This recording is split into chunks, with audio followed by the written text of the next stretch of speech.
today I'm talking about Saturn. Saturn is one of my very favorite subjects. I have a lot of Saturn influence in my chart.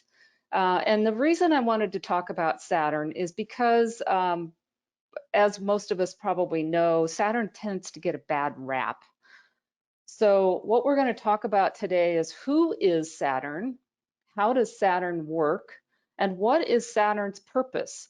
From my perspective as an astrologer, there is nothing that is inherently bad. There's no planet, no sign, no house. None of them are inherently bad, despite what sometimes we hear, despite sometimes what we hear. So we're going to take a little bit closer look at Saturn and see what Saturn's really all about and how to best work with it. So in terms of who this planet is, and I don't mean to personify. Of course, sometimes we do that to help understand and maybe turn on our intuition a little bit. But one of the easiest places to start to understand any of the planets that we deal with is to just look at the basic facts, the basic astronomy.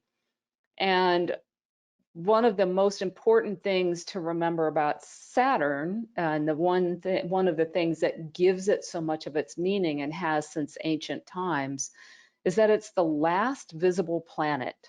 So it's the end of the visible road, meaning it's the end of the manifest road, if you will.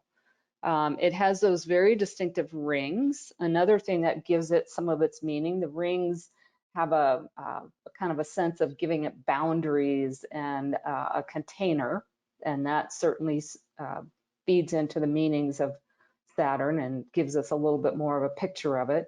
It's a very large planet. It's second only to Jupiter in size in our solar system. It has a very regular orbit of 29 years.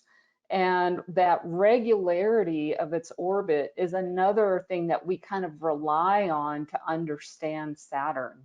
The regularity, the fact that it's pretty predictable in terms of timing, makes it the timekeeper of the solar system. And again, that's something that's been true since ancient times. Saturn also, like Jupiter, has many moons. So it has, you can think of it as, again, kind of its own system in a way. Another thing to start with, just trying to get a feel for a planet, is the glyph itself, the symbol itself. And in Saturn's case, we're talking about the cross of matter above the crescent of spirit. And that has this connotation of fixing spirit into matter. So it's the, and you can also think of it maybe as matter holding spirit down. There's some of that kind of feeling to it as well.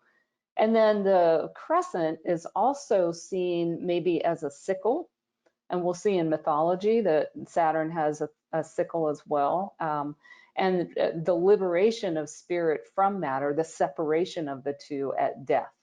So while we're here as embodied beings, Saturn is that combination of matter and spirit, and in a lot of ways our connection to material existence.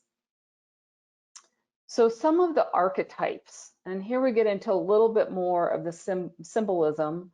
As we've mentioned, we've talked about time and the fact that Saturn's regular orbit and its predictability, and the fact that it, from a visible planet point of view, it's the slowest moving. So it's been one of the major timekeepers of the solar system.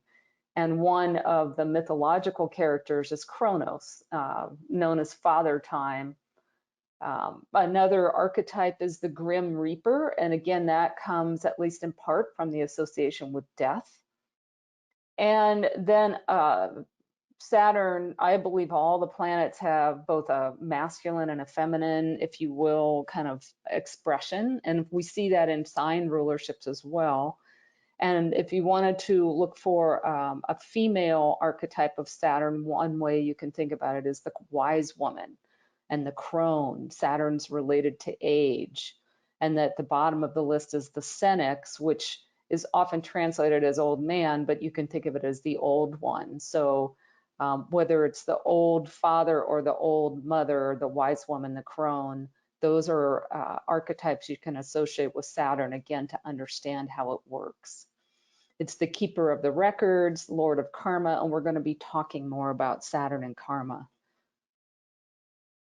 And then dweller on the threshold, meaning, again, sort of that last visible planet before we enter the transpersonal planets. So in mythology, here are some of my favorite depictions of Saturn, some of the places we might take a look. Down on the bottom right is Father Time. That's an ancient depiction of Father Time, Saturn in that case. And then on the left, we have the Hindu god called Shani. That's Saturn in the Hindu pantheon. And I know it doesn't look necessarily like a crow, but Shani rides a crow. And Shani is also always seen as black, and that's one of the colors we'll see is associated with Saturn. And then the picture in the top right is probably not something you see commonly. This is one of my things that I've been playing around with, is again trying to find a female deity associated with Saturn, and that is the Minoan snake goddess of Crete. And I'll talk about her in just a moment. But in terms of some of the mythology and these characters that we see associated with Saturn, these deities, Saturn is born of Uranus, or Uranus, the sky god, and Gaia, the earth god. Saturn was one of their children. And one of the early myths about Saturn, one of the Greek myths, is that Gaia got tired of basically mating constantly with Uranus, and gave her one of her children, Saturn, a sickle, and then Saturn cut off his father's genitals, and that was what allowed the children to emerge from the earth. And that was, in a sense, it's one of the creation myths, right? It's one of the ways that life was created on earth.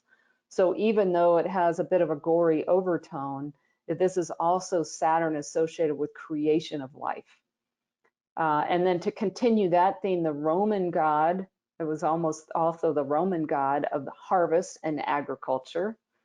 And then again, we have the Greek Cronus, husband of Rhea.